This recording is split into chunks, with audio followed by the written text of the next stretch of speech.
வணக்கம். என் குருநாதர் எழுத்து சித்தர் பாலகுமார சார் அவர்களை மனதார வணங்கிவிட்டு உங்களுடன் பேச தொடங்குகிறேன். தமிழகத்தில் திமுக அதிமுக அப்படின்னு இரண்டு கட்சிகள் இல்லாமல் அரசியல் கிடையாது, வரலாறு கிடையாது. அரசியல் வரலாறுல திமுக அதிமுகங்கிற இரண்டு இயக்கங்களை சொல்லாமல் இருக்கவே முடியாது. சமீபத்தில் ஒரு படம் பார்க்குறேன், 1963 வந்த படத்தில், அந்த படத்திலேயே கூட கருப்பு வெள்ளை படத்தில் எம்ஜிஆர் அவர்கள் நடிக்கிறாரு. பேக்ட்ராப்பில் அடி உதயசூரியனுடைய அந்த வெளிச்சங்கள் அப்படி இருக்கு. ஸோ அந்த அளவுக்கு திமுக அதிமுக அப்படிங்கிற விஷயம் இங்கே பதிக்கப்பட்டிருக்கு, மக்களுடைய மனசில் பதிக்கப்பட்டிருக்கு. சரி, இந்த சமயத்தில் அதிமுக அப்படின்னு நாம் யோசிக்கும் போது, அதிமுக உருவாவதற்கு தூண்டுதலாக இருந்தவர் இந்திரா காந்தி அப்படிங்கிறதையும் நம்மளால் மறக்க முடியாது. இன்னைக்கு ஓபிஎஸ் தர்ம யுத்தம் செஞ்சாரு, போய் சமாதியில், ஜெயவனுடைய சமாதியில் போய் உட்கார்ந்துக்கிட்டாரு. அதற்கு பாஜக எப்படி காரணமாக இருந்ததோ அதே போல ஒரு காலத்தில் திமுகவிலிருந்து பிரிந்து வந்து அதிமுகவை உருவாக்குவதற்கு இந்திரா காந்தி அழுத்தம் கொடுத்தது தான் எம்ஜிஆர் அதிமுகவை உருவாக்குறதுக்கு காரணங்கிறது அரசியல் வரலாறு நல்லாவே எல்லாருக்கும் தெரியும்.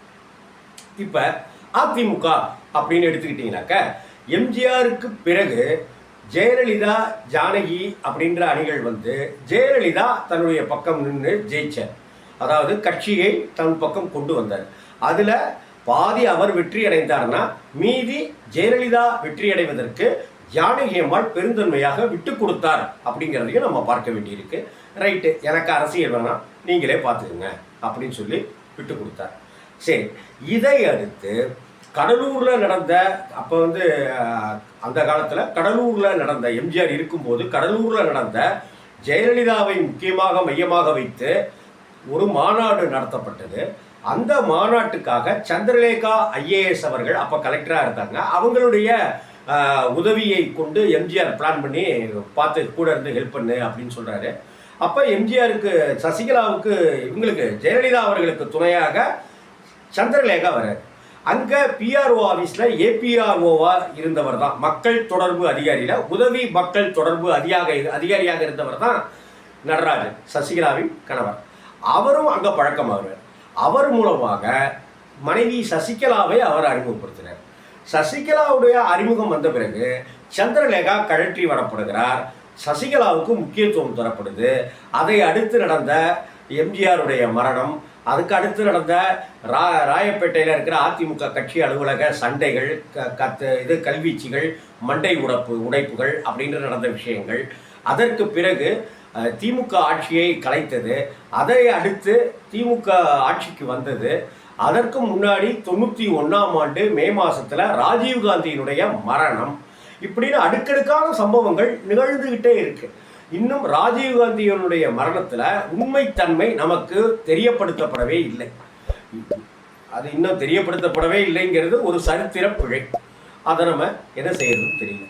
இது ஒரு பக்கம் இருக்க, 91 ஜெயலலிதா ஆட்சிக்கு வராங்க. அதை அடுத்து சந்திரலேகாவை கொஞ்சம் கொஞ்சமாக ஓரம் கட்டவங்க முழுசாவே ஓரம் கட்டுறாங்க.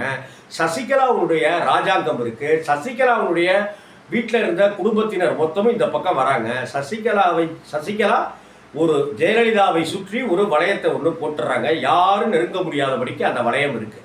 அப்படிப்பட்ட ஒரு சூழ்நிலை. அதற்கு அடுத்த கட்டம், இப்படியான காலகட்டங்களில் பார்த்தாக்க சசிகலா பின்னாடி நின்று ஆட்சி செய்தார்ங்கிறத யாராலையும் மறுக்கவே முடியாது.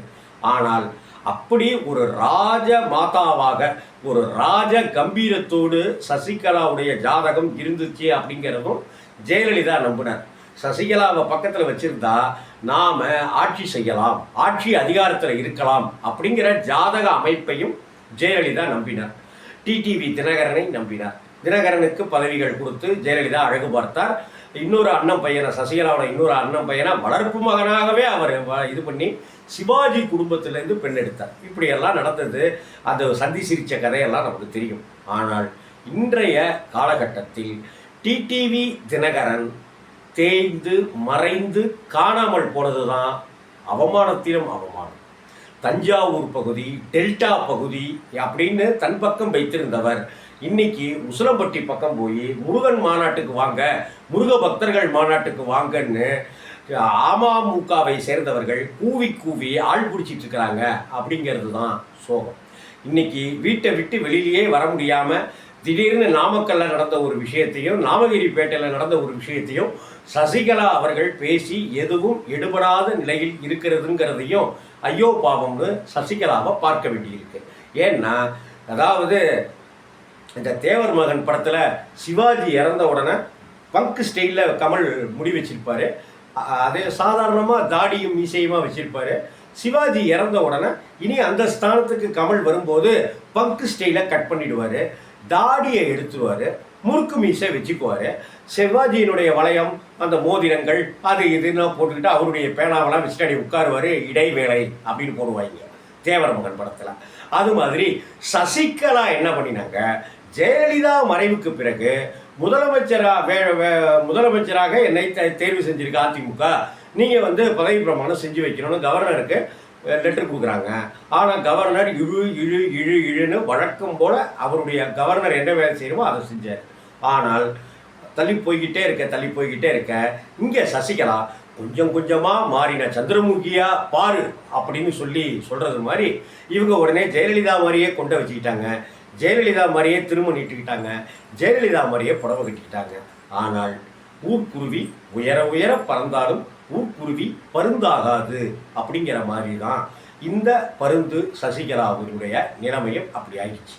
அதுக்கப்புறம் பரப்பனா அக்ரஹாரா போனாங்க, அதுக்கப்புறம் வெளியில் வந்தாங்க. இன்னைக்கு அவங்க அப்படியே அமைதியாக காலையில் டிஃபன் சாப்பிட்டு பேப்பர் பார்த்துட்டு டிவி பார்த்துட்டு கொஞ்சம் நேரம் யார் முடியாது பேசிட்டு இருந்துட்டு அப்புறம் மதியானம் சாப்பிட்டு திரும்ப தூங்கிட்டு சாயந்தரம் டிவியை பார்த்துட்டு ஒரு 7 மணிக்கு மாத்திரையை சாப்பிட்டு தூங்குற நிலைமையில தான் இன்னைக்கு சசிகலா முடக்கி வைக்கப்பட்டிருக்கிறார்.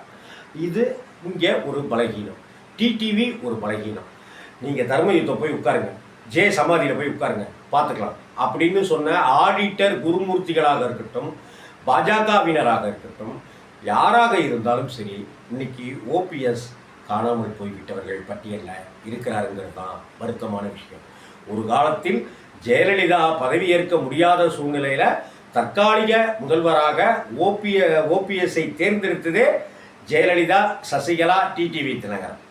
சசிகலா ஜெயலலிதாவுடைய மறைவுக்கு பிறகு கூவத்தூரில் வச்சு ஏப்பா இந்த கட்சி ஓபிஎஸ்ட போனாக்கா பிஜேபி பக்கம் போயிருப்பா, அதனால் எடப்பாடி நீ இருங்க அப்படின்னு சொல்லி எடப்பாடி பழனிசாமிகிட்ட அதை கொடுத்துட்டு ஜெயிலுக்கு போனாக்க அதை திருப்பி தராமல் அப்படியே விட்டுட்டாரு எடப்பாடி. ஆனால் அன்னைக்கு ஓபிஎஸ் பாஜக கையில் போயிடும் அப்படின்னு சொல்லிட்டு நினச்சிட்டு இருந்த சசிகலா இன்னைக்கு எடப்பாடி கையில் கொடுத்தாங்க, அதுவும் இப்போ பாஜக பக்கம் போயிருக்கு. இப்படிப்பட்ட ஒரு சூழ்நிலையில் முக்குளத்தோர் சமுதாயத்தினருடைய பெருவாரியான ஓட்டுகள் இன்னைக்கு அதிமுக பக்கம் வருமா அப்படிங்கிறது கேள்விக்குறியாக இருக்குது. சசிகலா சொன்னால் ஓட்டு போடுவாங்களா அப்படிங்கிறது கேள்விக்குறியாக இருக்குது. டிடிவி சொன்னால் ஓட்டு போடுவாங்களா முக்குளத்தோர் கேள்விக்குறியாக இருக்குது.